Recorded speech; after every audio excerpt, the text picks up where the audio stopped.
ये New York stock exchange में क्या हो गया, ये थोड़ा सा समझने वाली बात है। अगर आप दर्शकों को समझाते हैं, उसके बाद क्या कुछ हुआ है वो भी देख लेंगे। इंटरेस्टिंग चीज है, कल जब ट्रेड की शुरुआत हुई, लगभग शुरुआत के बाद ही हमने देखा कि यूएस बाजार में एक टेक्निकल ग्लिच होते हुए दिखा, और इस ग्लिच से हमने देखा एक बड़ा शेयर है वहां पर परेशानी आती हुई। तो करीब 2 घंटे तक ये परेशानी रही, मिड डे तक परेशानी सॉल्व भी हो गई, बट उसमें हमने देखा कि बर्कशायर हैथवे, वॉरेन बुफे साहब की जो कंपनी है जिसके जरिए वो बाकी अपने शेयर्स की होल्डिंग भी रखते हैं, इंश्योरेंस का कारोबार है, कई और कारोबार रखते हैं, वहां पर एक ही सेशन में करीब 99% की गिरावट, इनफैक्ट 99% से ज्यादा की गिरावट आपको आती लिखी। तो जो उनके शेयर का भाव है वो $6,81,000 का है, वो एक ही सेकंड में गिरकर $185 तक आ गया। तो $6,81,000 से $185 तक हमने इस भाव का को गिरते हुए दिखा। ऑफ कोर्स लोगों ने रियलाइज किया कि ये ग्लिच है, इसकी वजह से ट्रेडिंग हॉल्ट भी करनी पड़ी। सिर्फ बर्कशायर हैथवे नहीं, 2 और शेयर्स भी थे, बैरिक गोल्ड और न्यू स्केल पावर,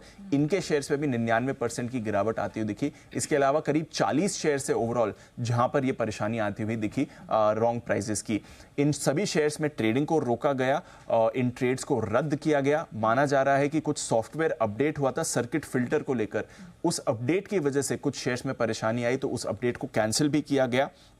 पर इस ग्लिच का मार्केट पर कोई भी प्रभाव नहीं आते हुए दिखा। मिड डे तक प्रॉब्लम सॉल्व भी हो गई थी, end of course towards the end of trade हमने देखा कि प्रॉब्लम कुछ भी नहीं थी। चलिए एक बार देख लेते हैं इंटरनेशनल मार्केट के क्यूज क्या फटाफट। गिफ्ट निफ्टी ताबड़तोड़ तेजी, 170 पॉइंट्स की स्ट्रेंथ वहां से दिख रही है। डाउ फ्यूचर्स भी यहां पर flat to positive, in fact 16 points की स्ट्रेंथ वहां से दिख रही है।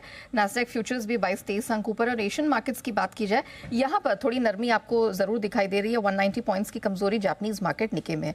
अच्छा दीप, यहां पर क्या हुआ है? कच्चा तेल भी गिरा है, भारी भरकम गिरावट आई है, तो इक्विटी और कमोडिटी स्पेस क्या एक्शन दिखा? स्टेबल संकेत है, थोड़ा मिला जुला कारोबार जरूर यूएस में देखा, जहां पर डाउ 500 पॉइंट की बड़ी रेंज में थोड़ा उतार चढ़ाव वाला ट्रेड होते हुए दिखा। एंड ऑफ ट्रेड करीब 115 अंक फिसला, बट उसके सामने नैस्डैक आपका 0.5% ऊपर था।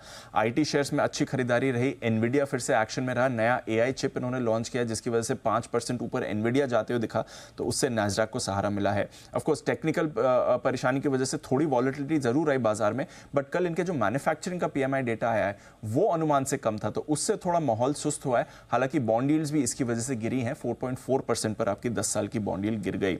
यूरोप में मिला जुला कारोबार था, बट जैसे आपने बताया कमोडिटी बाजार में बड़ा एक्शन था। 4% की कच्चे तेल में बड़ी गिरावट है, 4 महीने के निचले स्तर पर है, $80 के नीचे, इनफैक्ट 78 पर आपके लिए ब्रेंट आते हुए दिखा है, तो ये अच्छी बात है। 4 दिनों से लगातार एक तरफा गिरावट आ रही है, बट उसके सामने सोने में कल करीब $25 की खरीदारी आपने देखी।